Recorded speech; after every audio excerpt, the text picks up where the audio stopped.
ചില കാര്യങ്ങൾ സംസാരിക്കാൻ ആഗ്രഹിക്കുന്നത്. എന്നോട് ഇടപെട്ട ചില കാര്യങ്ങൾ കർത്താവ് എന്നെ ഓർപ്പിച്ചത് കഴിഞ്ഞ ദിവസങ്ങളൊക്കെ ആയിട്ട് എന്നോട് ഇടപെട്ടതും ഇന്ന് രാവിലെയും കർത്താവ് വീണ്ടും എന്നെ ഓർപ്പിച്ചതായ കാര്യം മത്തായി 6 നമ്മളിതിനു മുമ്പ് ഒത്തിരി പ്രാവശ്യം കേട്ടിട്ട വാക്യങ്ങളും സംസാരിച്ച അതായ വാക്യങ്ങളാണ് ഒത്തിരി പ്രാവശ്യം അതിൽ നമ്മൾ കേട്ടിട്ടുണ്ട്. മത്തായി 6 19 മുതലുള്ള താഴോട്ടുള്ള വാക്യങ്ങൾ നമുക്കൊന്ന് വായിക്കാം. അതിനുശേഷം താഴോട്ട് ഈ 31 32 33 കൂടെ ഒന്ന് വായിക്കും. 34. ആകയാൽ നാം എന്ത് തിന്നു എന്തു കുടിക്കും എന്തുടുക്കും എന്നിങ്ങനെ നിങ്ങൾ വിചാരപ്പെടരുത്. ഈ വക ഒക്കെയും ജാതികൾ അന്വേഷിക്കുന്നു. സ്വർഗ്ഗസ്ഥനായ നിങ്ങളുടെ പിതാവ് ഇതൊക്കെയും നിങ്ങൾക്ക് ആവശ്യമെന്ന് അറിയുന്നുവല്ലോ. മുമ്പേ അവൻ്റെ രാജ്യവും നീതിയും അന്വേഷിപ്പീൻ, അതോടുകൂടെ ഇതൊക്കെയും നിങ്ങൾക്ക് കിട്ടും. അതുകൊണ്ട് നാളേക്കായി വിചാരപ്പെടരുത്. നാളത്തെ ദിവസം തനിക്കായി വിചാരപ്പെടുമല്ലോ. അതാത് ദിവസത്തിന് അന്നത്തെ ദോഷം മതി. ഞാനിതിങ്ങനെ വായിച്ചു കഴിഞ്ഞപ്പോൾ എന്നെ വളരെ ദൈവം ഇടപെട്ട ഒരു കാര്യമാണ്. നമ്മൾ പലപ്പോഴും പലപ്പോഴായിട്ട് കേൾക്കുന്ന ഒരു കാര്യമാണ് ഈ മുമ്പേ അവൻ്റെ രാജ്യവും നീതിയും അന്വേഷിക്കുകയും അതോടുകൂടി ഇതൊക്കെയും നിങ്ങൾക്ക് കിട്ടും. നമ്മൾ പലരോടും സുവിശേഷം പറയുമ്പോഴും നമ്മൾ പലരെയും പല കാര്യത്തിലും നമ്മളെ ഉത്സാഹിപ്പിക്കുകയും ചെയ്യാൻ നേരത്ത് വളരെയധികം ഉപയോഗിക്കുന്ന ഒരു വാക്യമാണ് ഈ ഒരു വാക്യം. അതായത് മുമ്പേ അവൻ്റെ രാജ്യവും നീതിയും അന്വേഷിക്കുകയും അതോടുകൂടി ഇതൊക്കെയും നിങ്ങൾക്ക് കിട്ടും. അപ്പോൾ ഇതൊക്കെയെന്ന് പറയുമ്പം നമ്മുടെ ജീവിതത്തിനകത്ത് അതിനകത്ത് മേളെ ഒത്തിരി കാര്യങ്ങൾ നമ്മളോട് പറയുന്നുണ്ട് അല്ലേ. അപ്പം അതിന് ശേഷം അതുകൊണ്ട് നാളേക്കായി വിചാരപ്പെടുന്നത് നാളത്തെ ദിവസം തനിക്കായി വിചാരപ്പെടുമല്ലോ. അത് ദിവസത്തിന് അന്നത്തെ ദോഷം മതി. അപ്പം എന്നെ വളരെയധികം ഇത് ചിന്തിപ്പിക്കാനുള്ളൊരു കാര്യം ഇടയായത്, പലപ്പോഴും നമ്മൾ ദൈവത്തിൻ്റെ സന്നിധിയിലായിരിക്കുന്നു. നമ്മളെല്ലാവരും ആ ഒരു ലോകത്തിൻ്റെ മക്കളായിരുന്ന ഒരു സമയമുണ്ടായിരുന്നു അല്ലേ.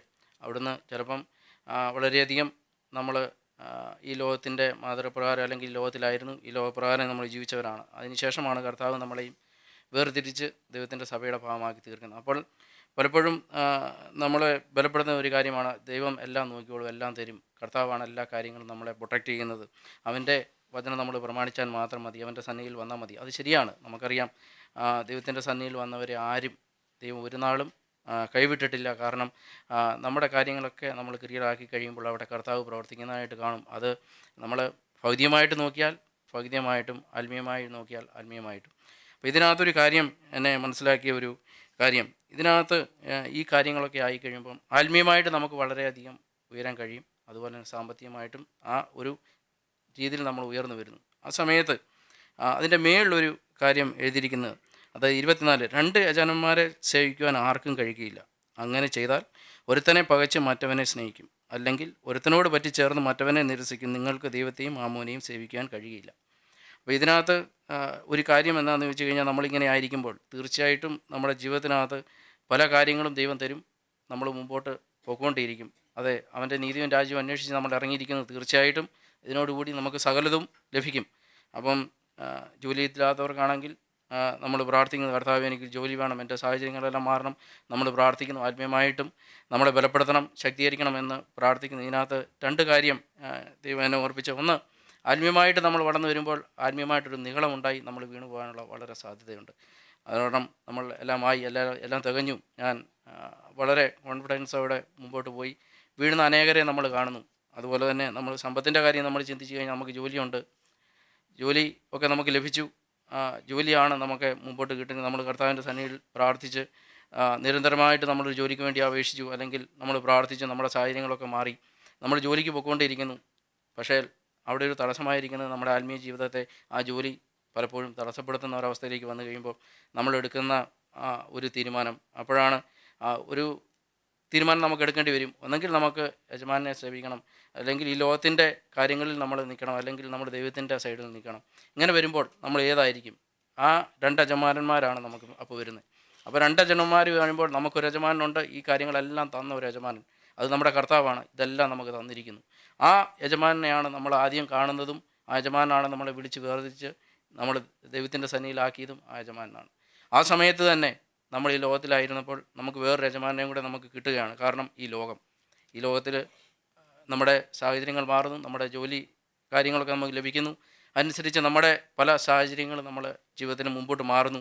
അതിനനുസരിച്ച് നമ്മുടെ എല്ലാ രീതികളും മാറുന്നു. നമ്മുടെ കൂട്ടുകൾ, ബന്ധങ്ങൾ, അല്ലെങ്കിൽ നമ്മുടെ ജോലിയുടെ ഉത്തരവാദിത്തങ്ങൾ, അങ്ങനെയുള്ള കാര്യങ്ങൾ ഇങ്ങനെ കൂടി വരുമ്പോൾ അതിനകത്ത് പലപ്പോഴും ഇത് നമ്മൾ തടസ്സമായിട്ട് നിൽക്കുമ്പം ആ സമയത്ത് നമ്മളെ ആദ്യം വിളിച്ച നമ്മുടെ യജമാൻ്റെ സന്നിധിയിലേക്ക് ചെന്നിട്ട്, കർത്താവേ, എനിക്ക് ഇങ്ങനെയുള്ള കാര്യങ്ങളുണ്ട്, എനിക്ക് കർത്താവേ, അല്ലെങ്കിൽ നിന്നെ സേവിക്കാൻ കഴിയുന്നതിന് വിരുദ്ധമായിട്ട് പല കാര്യങ്ങളും എൻ്റെ ജീവിതത്തിൽ ഇതുമൂലം വരികയും, കർത്താവേ, എനിക്ക് ഇതിലേക്ക്, അതായത് നിന്നെ സേവിക്കാൻ വേണ്ടി അല്ലെങ്കിൽ നിന്നെ വിളിക്കുന്നതിന് തടസ്സമായിട്ട് പല കാര്യങ്ങളും, നീ തന്ന ഈ ജോലി തന്നെ പലപ്പോഴും തടസ്സമായിരിക്കുന്നുവെന്ന് നമുക്ക് മനസ്സിൽ എപ്പോഴും തോന്നാറുണ്ടോ?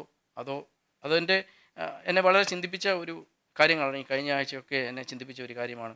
നമുക്ക് കർത്താവിൻ്റെ സന്നിധിയിൽ ചെന്നിട്ട് പറയാൻ കഴിയുമോ, കർത്താവേ, എനിക്കിങ്ങനെ മീറ്റിംഗ് പോകാൻ കഴിയാതെ വന്നു, ഈ ജോലി എന്നെ വളരെയധികം ഭാരപ്പെടുത്തുന്നു, കർത്താവ്, ഇതിൽ നിന്ന് എനിക്കൊരു വിടുതൽ വേണമെന്ന് നമ്മളെ വിളിച്ച യജമാൻ്റെ അടുക്കലേക്ക് ചെന്നിട്ട് നമുക്ക് പറയാൻ കഴിയുമോ? അതോ അപ്പോൾ നമ്മൾ ചിന്തിക്കുന്നത്, നമ്മൾ എത്ര പ്രാർത്ഥിച്ച് കിട്ടിയൊരു ജോലിയാണ്, എങ്ങനെ ഞാൻ പറയും, എങ്ങനെ ഞാൻ ഇതിൽ നിന്നും മാറാൻ സാധിക്കും? ആ ഒരു തീരുമാനത്തിൽ എന്തായിരിക്കും നമ്മുടെ ആ ഒരു ഡിസിഷൻ, എന്തായിരിക്കും നമ്മൾ എടുക്കുന്ന തീരുമാനം? എന്നെ വളരെ ചലഞ്ച് ചെയ്ത ഒരു കാര്യമാണ്. കാരണം ദൈവമാണ് നമ്മളെ വിളിച്ചിരിക്കുന്നത്.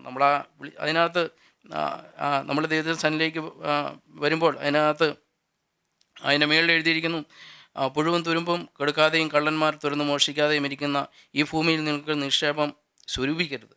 അതെ, നമ്മളിതെല്ലാം കേൾക്കുന്നതാണ്, നമ്മളതെല്ലാം കേട്ടിട്ട് തന്നെയാണ് വരുന്നത്. അതിന് താഴെ എഴുതിയിരിക്കുന്നു, പുഴുവും തുരുമ്പും കെടുക്കാത്തതും കള്ളന്മാർ തുറന്ന് മോഷ്ടിക്കാത്തതുമായിരിക്കുന്ന സ്വർഗത്തിൽ നിക്ഷേപം സ്വരൂപിച്ചുകൊള്ളുവിൻ. നമ്മളിതെല്ലാം കേട്ടതിന് ശേഷം തന്നെയാണ് നമ്മൾ ദൈവത്തിൻ്റെ സന്നിധിയിലായിരിക്കുന്നത്. അപ്പോൾ നമ്മൾ ഈ നേരത്തെ, അതായത് രണ്ടാമത് പറഞ്ഞ ഈ കാര്യത്തിനകത്ത് വരുമ്പോൾ എവിടെയായിരിക്കും നമ്മുടെ സ്വരൂപം, അല്ലെങ്കിൽ എവിടെയാണ് നമ്മുടെ ആ നിക്ഷേപം നമ്മൾ സ്വരൂപിക്കുന്നത്? ഈ ലോകത്തിലാണോ? അത് എന്നെ ഈ ദിവസങ്ങളായിട്ടൊക്കെ ചലഞ്ച് ചെയ്യുന്ന ഒരു കാര്യമാണ്. കാരണം നമ്മൾ നോക്കുമ്പോൾ ശരിയാണ്, നമ്മളെ ദൈവം അനുഗ്രഹിച്ചിരിക്കുന്നു, ആ അനുഗ്രഹത്തിൻ്റെ പാത്രമായിട്ടാണ് നമ്മൾ പോകുന്നത്. പക്ഷേ ആ വിളിച്ച അല്ലെങ്കിൽ നമ്മളെ തിരഞ്ഞെടുത്ത ആ കർത്താവിൻ്റെ മുമ്പിൽ അവൻ്റെ ഇഷ്ടപുത്രന്മാരായിട്ട് ജീവിക്കാൻ നമുക്ക് കഴിയുന്നില്ലെങ്കിൽ, അല്ലെങ്കിൽ അവൻ്റെ സന്നിധിയിൽ നമുക്ക് അതിനുവേണ്ടി സമയം കണ്ടെത്താൻ കഴിയുന്നില്ലെങ്കിൽ, നമ്മുടെ ജോലി, അതായത് നമ്മുടെ ഈ സെക്കൻഡ് ഇതിൽ നമ്മൾക്ക് ദൈവം തന്ന ഈ കാര്യങ്ങളൊക്കെ തന്നെ നമ്മളെ ആ ദൈവത്തിൽ നിന്ന് അകറ്റിക്കളയുന്നതാണെങ്കിൽ നമ്മുടെ അവസ്ഥ എന്തായിത്തീരും? പക്ഷേ നമുക്ക് ആ കാര്യത്തിനകത്ത് തീർച്ചയായിട്ടും ഒരു തീരുമാനം നമ്മൾ എടുക്കേണ്ടതാണ്. കാരണം അത് നമ്മുടെ ഭാഗത്തു നിന്നാണ് നമ്മൾ ആ കാര്യം എടുക്കേണ്ടത്. ആ തീരുമാനം കർത്താവെ, ഇങ്ങനെ നമുക്ക് കർത്താവിൻ്റെ സന്നിധിയിൽ പലപ്പോഴും ഞാൻ എൻ്റെ ജോലിയുടെ അവസ്ഥയിൽ പലപ്പോഴും കണ്ടതും ഞാൻ അനുഭവിച്ചറിഞ്ഞതായ ചില കാര്യങ്ങൾ, ഇങ്ങനെയുള്ള സാഹചര്യങ്ങൾ ഞാൻ കർത്താവിൻ്റെ സന്നിധിയിൽ എപ്പോഴും പറയാനുള്ള കാര്യം, കർത്താവെ, ഇങ്ങനെയുള്ള കാര്യത്തിൽ നിന്ന് എന്നെ കർത്താവെ സഹായിക്കണം. അപ്പോൾ ഞാൻ അതിന് വേണ്ടിയുള്ള സാഹചര്യങ്ങൾ ഞാൻ എൻ്റെ ഭാഗത്തു നിന്ന് ചെയ്യും. അപ്പോൾ അവിടെ കർത്താവിൻ്റെ ഭാഗത്തു നിന്ന് ചില കാര്യങ്ങൾ കർത്താവും ചെയ്യും. അപ്പോൾ കാരണം നമ്മുടെ ഹൃദയത്തിൻ്റെ ആഗ്രഹമാണ് നമുക്കിന്ന്, അല്ലെങ്കിൽ കർത്താവിനോട് എങ്ങനെ അടുത്ത് പോകണം എന്നുള്ളത് നമ്മുടെ ആഗ്രഹമാണ്. നമ്മൾ കർത്താവിൽ നിന്ന് പ്രാപിക്കേണ്ടതുണ്ടെന്നും, കർത്താവിൻ്റെ വചനം വായിക്കുന്ന കാര്യത്തിലാണേലും, പ്രാർത്ഥിക്കുന്ന കാര്യത്തിലാണേലും, മീറ്റിംഗ് കൂടുന്ന കാര്യത്തിലാണേലും, സഭായോഗം ഉപേക്ഷ വിചാരിക്കുന്ന കാര്യത്തിലാണേലും, നമ്മുടെ ഹൃദയത്തിലുള്ള ആഗ്രഹത്തിനനുസരിച്ച് മാത്രം പ്രവർത്തിക്കുന്ന ദൈവം തന്നെയാണ്. അപ്പോൾ നമ്മുടെ ആഗ്രഹം എന്തായിരിക്കണം?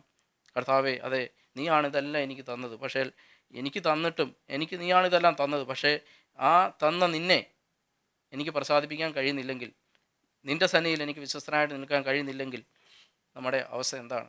അപ്പോൾ ആ കാര്യത്തിനകത്ത് നമുക്കൊരു മാനസാന്തരത്തിൻ്റെ ആവശ്യം ഉണ്ട്. അത് വളരെയധികം എന്നെ ചിന്തിപ്പിച്ച ഒരു കാര്യമാണ്. അതായത് 2 യജമാനന്മാരെ സേവിക്കാൻ ആർക്കും കഴിയില്ല, രണ്ടിടത്ത് നമുക്ക് ഒരിക്കലും നിൽക്കാൻ കഴിയുകയില്ല.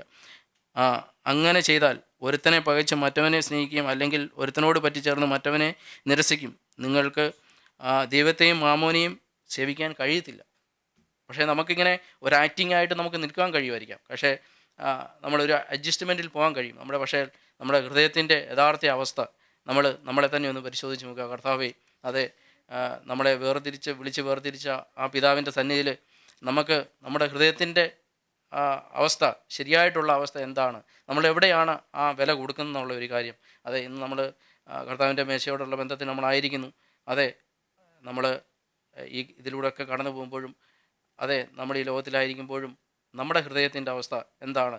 അതെ, നമ്മളെ വേർതിരിച്ച കർത്താവിൻ്റെ സന്നിധിയിൽ ആ കർത്താവിനോട് ചേർന്ന് നിന്നുകൊണ്ട് നമുക്ക് മുന്നോട്ട് പോകാൻ കഴിയുമോ എന്നുള്ളതിനെ കാര്യം നമുക്ക് വളരെയധികം ചിന്തിക്കേണ്ട ഒരു കാര്യമാണ്. കാരണം അതിനകത്ത് താഴോട്ട് എഴുതിയിരിക്കുന്ന അത് നമുക്കെല്ലാവർക്കും അറിയാവുന്നതാണ്. ആകാശത്തിലെ പറവുകളെ നോക്കുവിൻ, അവ വിതയ്ക്കുന്നില്ല, കൊയ്യുന്നില്ല, കളപ്പുരയിൽ കൂട്ടിവെക്കുന്നുമില്ല, എങ്കിലും സ്വർഗസ്ഥനായ നിങ്ങളുടെ പിതാവ് അവയെ പുലർത്തുകയും അവയേക്കാൾ നിങ്ങൾ ഏറ്റവും വിശേഷമുള്ളവയോ വിചാരപ്പെടുന്നതിനാൽ തൻ്റെ നീളത്തോട് ഒരു മുഴം കൂട്ടുവാൻ നിങ്ങളിൽ ആർക്ക് കഴിയും?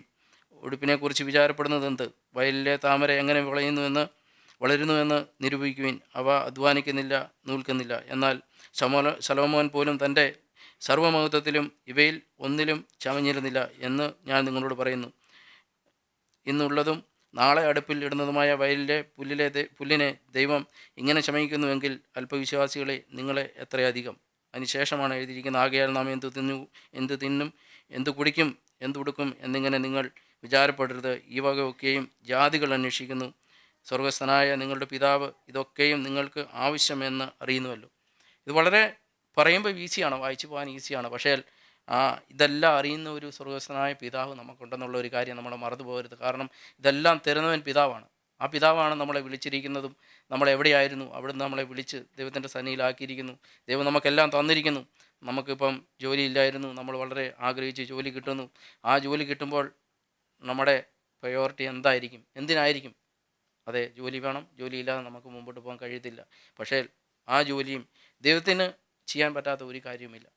അല്ലെങ്കിൽ ദൈവത്തിൻ്റെ സന്നിധിയിൽ തടസ്സപ്പെടുത്തുന്ന എന്ത് കാര്യങ്ങളുണ്ടെയും അവിടെ നമ്മളൊരു ഡിസിഷൻ നമ്മുടെ ഹൃദയത്തിൽ നമ്മുടെ പിതാവിൻ്റെ സന്നിധിയിൽ നിന്നുകൊണ്ട് മുട്ടുമടക്കിയാൽ കർത്താവ് വഴി ഓപ്പൺ ആക്കിയിരിക്കും. അതാണ് ദൈവത്തിൻ്റെ പ്രോമിസ്. അങ്ങനെ തന്നെയാണ് നമ്മൾ എവിടെയും കണ്ടിരിക്കുന്നത്. നമുക്ക് പല ഉദാഹരണങ്ങൾ, പല കാര്യങ്ങൾ നമ്മളെല്ലായിടത്തും ഒത്തിരി മെസ്സേജുകളിലൂടെ എല്ലാം നമ്മൾ കേട്ടിരിക്കുന്ന ഒരു കാര്യമാണ്. അതുകൊണ്ട് ദൈവം നമ്മളെ അതിനുവേണ്ടി സഹായിക്കട്ടെ. ഞാനൊരു വാക്യവും കൂടെ വായിക്കാൻ ആഗ്രഹിക്കുന്നു. 1 യോഹന്നാൻ 2 ചില വാക്യങ്ങളുടെ ഞാൻ വായിക്കാം. 2:13 മുതൽ ഞാൻ വായിക്കാം. പിതാക്കന്മാരെ, ആദി മുതലുള്ളതിനെ നിങ്ങൾ അറിഞ്ഞിരിക്കിയാൽ നിങ്ങൾക്ക് എഴുതുന്നു. ബാല്യക്കാരെ, നിങ്ങൾ ദുഷ്ടനെ ജയിച്ചിരിക്കിയാൽ നിങ്ങൾക്ക് എഴുതുന്നു. കുഞ്ഞുങ്ങളെ, നിങ്ങൾ പിതാവിനെ അറിഞ്ഞിരിക്കിയാൽ ഞാനിത് നിങ്ങൾക്ക് എഴുതിയിരുന്നു. അതിനുശേഷം വീണ്ടും പറയുന്നു, പിതാക്കന്മാരെ, ആദ്യമുള്ളവനെ നിങ്ങൾ അറിഞ്ഞിരിക്കിയാൽ ഞാനിത് നിങ്ങൾക്ക് എഴുതിയിരിക്കുന്നു. ബാല്യക്കാരെ, നിങ്ങൾ ശക്തരാകിയാലും ദൈവവചനം നിങ്ങളിൽ വസിക്കാലും നിങ്ങൾ ദുഷ്ടനെ ജയിച്ചിരിക്കാലും ഞാൻ നിങ്ങൾക്ക് എഴുതിയിരിക്കുന്നു. ലോകത്തെയും ലോകത്തിനുള്ളത് ഒന്നിനെയും സ്നേഹിക്കരുത്. ഒരുവൻ ലോകത്തെ സ്നേഹിക്കുന്നുവെങ്കിൽ അവനിൽ പിതാവിൻ്റെ സ്നേഹമില്ല. ജഡമോഹം, കൺമോഹം, ജീവനത്തിൻ്റെ പ്രതാപം, ഇങ്ങനെ ദൈവത്തിൽ നിന്നുള്ളത് എല്ലാം പിതാവിൽ നിന്നല്ല, ലോകത്തിൽ നിന്ന് അത്രയാകുന്നു. ലോകവും അതിൻ്റെ മോഹവും ഒഴിഞ്ഞു പോകുന്നു, ദൈവേഷ്ടം ചെയ്യുന്നവനോ എന്നേക്ക് നിലനിൽക്കും. നമ്മളിത് ഒത്തിരി പ്രാവശ്യം കേട്ടിട്ടുള്ള മെസ്സേജ് തന്നെയാണ്. നമ്മൾ ഇഷ്ടം പോലെ അനേക സമയങ്ങളിൽ നമുക്കെല്ലാവർക്കും ബൈഹാർട്ടായിട്ട് മനഃപാഠമായിട്ട് അറിയാവുന്ന ഒരു കാര്യമാണ്.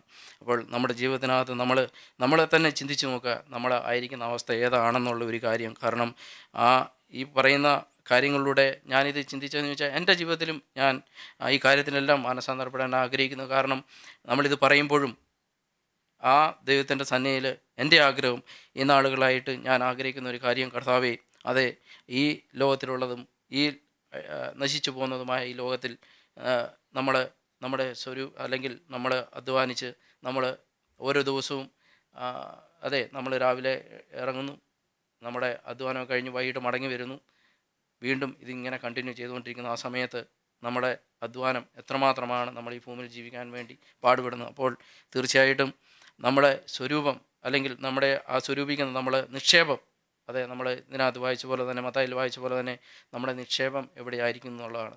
നമ്മൾ ഈ കേൾക്കുന്ന കാര്യങ്ങളൊക്കെയും നമ്മുടെ ഹൃദയത്തിൽ നമ്മളിത് കേൾക്കുന്നു. അതെ, ഞാനിങ്ങനെ ചിന്തിക്കുകയായിരുന്നു, നമ്മളിപ്പം എല്ലാവരും ഇവിടെ കടന്നു വരുന്നു.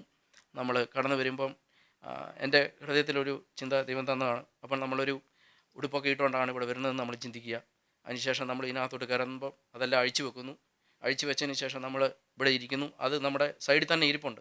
ഞാൻ ഉദ്ദേശിച്ചത് ഈ ലോകത്തിലുള്ളതായ പല കാര്യങ്ങളും ഈ ലോകത്തിൽ നമ്മളായിരിക്കുന്നു. അല്ലേ, നമ്മൾ ജോലിയുള്ള ബന്ധത്തിലായിരിക്കുന്നു, പുറത്ത് നമ്മളായിരിക്കുന്നു. നമ്മൾ സഭയായിട്ട് കൂടി വരുമ്പം ഈ ഒരു കാര്യം നമ്മളിവിടെ അഴിച്ചു വെച്ച് സിബിട്ടിട്ട് നമ്മളിവിടെ ഇരിക്കുന്നു. അതിനുശേഷം ദൈവത്തിൻ്റെ വചനം നമ്മളോട് സംസാരിക്കുന്നു.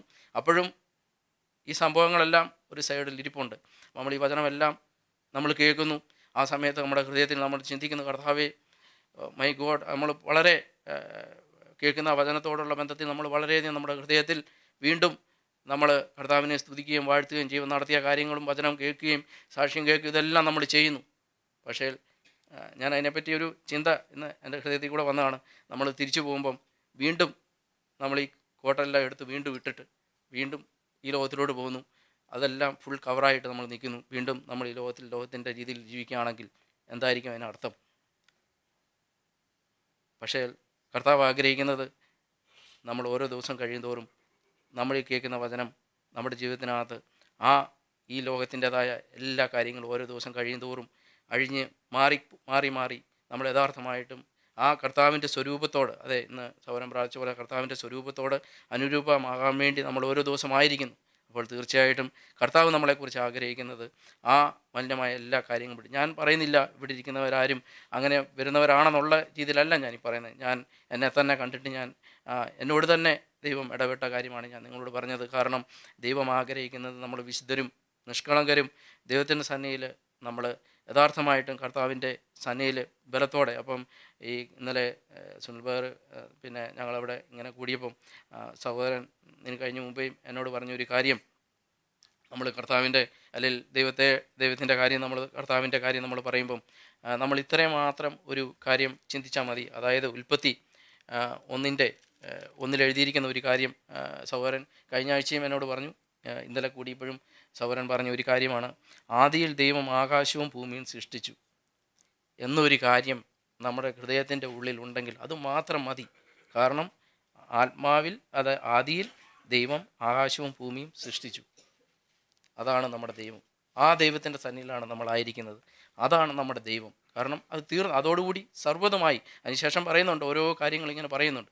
പക്ഷേ ആ ഒരു ദൈവമാണ്. കാരണം ആദിയിൽ ദൈവം ആകാശവും ഭൂമിയും 37 ചില വാക്യങ്ങൾ ഞാൻ വായിക്കാൻ ആഗ്രഹിക്കുന്നു. യഹോവയിൽ തന്നെ രസിച്ചു കൊള്ളുക, അവൻ നിൻ്റെ ഹൃദയത്തിലെ ആഗ്രഹങ്ങളെ നിനക്ക് തരും. നിൻ്റെ വഴി യഹോവയെ ഫരമേൽപ്പിക്കുക, അവനിൽ തന്നെ ആശ്രയിക്കുക, അവനത് നിർവഹിക്കും. അവൻ നിൻ്റെ നീതിയെ പ്രഭാതം പോലെയും നിൻ്റെ ന്യായത്തെ മധ്യാഹ്നം പോലെയും പ്രകാശിപ്പിക്കും. യഹോവയുടെ മുമ്പാകെ മിണ്ടാതിരുന്ന് അവനായി പ്രത്യാശിക്കുക. കാര്യസാധ്യം പ്രാപിക്കുന്നവനെയും ദുരുപായം പ്രയോഗിക്കുന്നവനെയും കുറിച്ച് നീ മുഷിയരുത്. അപ്പോൾ കർത്താവ് നമ്മളെക്കുറിച്ച് ആഗ്രഹിക്കുന്ന ഒരു കാര്യം, അതെ കർത്താവ് യഹോവ പറയുന്ന ഒരു കാര്യം, യഹോവയിൽ തന്നെ രസിച്ചു കൊള്ളുക, അവൻ നിൻ്റെ ഹൃദയത്തിലെ ആഗ്രഹങ്ങളെ നിനക്ക് തരും. നിൻ്റെ വഴി യഹോവയെ ഫരമേൽപ്പിക്കുക. അതെ കർത്താവ് പറയുന്ന ഒരു കാര്യം, നമ്മുടെ ആ ഹൃദയത്തിലെ ആഗ്രഹങ്ങളെ നിനക്ക് തരും. നിൻ്റെ വഴി യഹോവയെ ഫരമേൽപ്പിക്കുക, അവനിൽ തന്നെ ആശ്രയിക്കുക, അവൻ അത് നിർവഹിക്കും. അപ്പം നമുക്ക് തീർച്ചയായിട്ടും നമ്മുടെ ഹൃദയത്തിൽ നമ്മുടെ ആഗ്രഹം അതായത് നമ്മുടെ എല്ലാ വഴിയും, അതായത് നമ്മുടെ മൊത്തമായിട്ട് നമ്മൾ പറഞ്ഞ ഒരു കാര്യത്തിൽ ഞാൻ സംസാരിച്ചപ്പോൾ ഇങ്ങനെയാണ് എൻ്റെ ഹൃദയത്തിൽ ദൈവം തന്നത്. നമ്മുടെ എല്ലാ കാര്യവും സർവ്വതും, അതെ നമ്മളെ അറിയാവുന്ന നമ്മുടെ ഒരു പിതാവാണ് സ്വർഗത്തിൽ വാഴുന്നത്. ആ പിതാവിൻ്റെ മക്കളാണ് നമ്മൾ. അപ്പോൾ ആ പിതാവിൻ്റെ സന്നിധിയിൽ വഴി ഫലമേൽപ്പിക്കുക, അവനിൽ തന്നെ ആശ്രയിക്കുക, അവൻ അത് നിർവഹിക്കും. അവൻ നിൻ്റെ നീതിയെ പ്രഭാതം പോലെയും നിൻ്റെ ന്യായത്തെ മധ്യാഹ്നം പോലെയും പ്രകാശിപ്പിക്കും. യഹോവയുടെ മുമ്പാകെ മിണ്ടാതിരുന്ന് അവനായി പ്രത്യാശിക്കുക. ഞാൻ പൂർണ്ണമായിട്ടും എന്നെ തന്നെ ദൈവത്തിൻ്റെ സന്നിധിയിൽ താഴ്ത്തുന്നു. കാരണം ദൈവം ഈ നാളുകളായിട്ട് നമ്മളോട് വചനത്തിലൂടെ ധാരാളമായിട്ട് നമ്മളോട് ഇടപെടുന്നു, അതെ ധാരാളമായിട്ട് സംസാരിക്കുന്നു. അപ്പോൾ നമ്മൾ ചിന്തിക്കേണ്ട ഒരു കാര്യം, നമ്മൾ ഈ കാര്യത്തിൽ നമ്മളൊരു ദൈവത്തിൻ്റെ സന്നിധിയിൽ നമ്മളൊരു തീരുമാനം എപ്പോഴും നമ്മുടെ ഹൃദയത്തിലുണ്ടായിരിക്കണം. അതെ 2 യജമാനന്മാരെ നമുക്ക് സേവിക്കാൻ കഴിയത്തില്ല എന്നുള്ളൊരു കാര്യം നമ്മൾ മനസ്സിലാക്കുക. കാരണം അങ്ങനെ നമുക്കൊരു വ്യാജത്തിൻ്റെ ഒരു വേഷവിധാനത്തിൻ്റെ ആവശ്യം നമുക്കില്ല. കാരണം നമുക്ക് സേവിക്കേണ്ടത് നമ്മുടെ പിതാവിനെ മാത്രമാണ്. അവനാണ് നമ്മുടെ സർവ്വത്തിനും മീതെ അവൻ വാഴുന്നു, അവൻ വസിക്കുന്നു. അതെ അവൻ നമ്മുടെ പിതാവായിട്ട് സ്വർഗത്തിനുള്ളതിനായിട്ട് നമുക്ക് നന്ദി പറയാം. കാരണം ആ പിതാവ് നമ്മളെ തിരഞ്ഞെടുത്തു. അതെ ഇന്ന് നമ്മൾ ദൈവത്തിൻ്റെ സന്നിധിയിലായിരിക്കുമ്പോൾ തീർച്ചയായിട്ടും കർത്താവിൻ്റെ മേശ നമ്മുടെ കൂടെ ഉണ്ട്. അതെ നമുക്കറിയാം, നമുക്ക് വേണ്ടി മരിച്ച് അതെ നമ്മളെ വീണ്ടെടുത്ത് ആ കർത്താവിൻ്റെ സന്നിധിയിലാണ് നമ്മളായിരിക്കുന്നത്. അവൻ്റെ രക്തം മൂലം നമ്മളെ വിലയ്ക്ക് വാങ്ങി അവൻ്റെ അടിപ്പിണരാൽ നമുക്ക് സൗഖ്യം തന്നിരിക്കുന്നു. അവൻ ഒരിക്കലും ആഗ്രഹിക്കുന്നില്ല വീണ്ടും നമ്മൾ തിരിഞ്ഞ് ആ ലോകത്തിൻ്റെ ആദിപാഠങ്ങളിലേക്ക് തിരിയുവാനും അല്ലെങ്കിൽ ആ വേറൊരു തലത്തിലേക്ക് പോകാൻ ദൈവം ഒരിക്കലും ആഗ്രഹിക്കുന്നില്ല. കർത്താവ് ആഗ്രഹിക്കുന്നത് ഓരോ ദിവസം കഴിയുന്തോറും അവൻ്റെ പ്രിയ മക്കളെന്ന പോലെ അങ്ങനെ തന്നെ ആയിരിക്കാനാണ് കർത്താവ് ആഗ്രഹിക്കുന്നത്. നമുക്ക് തോന്നും നമ്മൾ വളരെ വചനങ്ങൾ അറിയാവുന്നവരാണ്, വചനം കേൾക്കുന്നവരാണ്, വചനത്തിൻ്റെ പല വാക്യങ്ങൾ നമ്മളോട് പറഞ്ഞു കഴിഞ്ഞാൽ നമുക്ക് അവിടെ ഇവിടെയൊക്കെ നമുക്ക് പല കാര്യങ്ങൾ നമുക്ക് പറയാൻ കഴിയും. പക്ഷേ കർത്താവ് നമ്മളെക്കുറിച്ച് ആഗ്രഹിക്കുന്നത് യഥാർത്ഥമായിട്ടും വിശുദ്ധിയിലും വേർപാടിലും തന്നെ നിന്നുകൊണ്ട് നമുക്ക് മുന്നോട്ട് പോകാൻ ദൈവം നമ്മളെ സഹായിക്കട്ടെ. ദൈവം തന്ന വചനത്തിനായിട്ട് നന്ദി. ആമേൻ.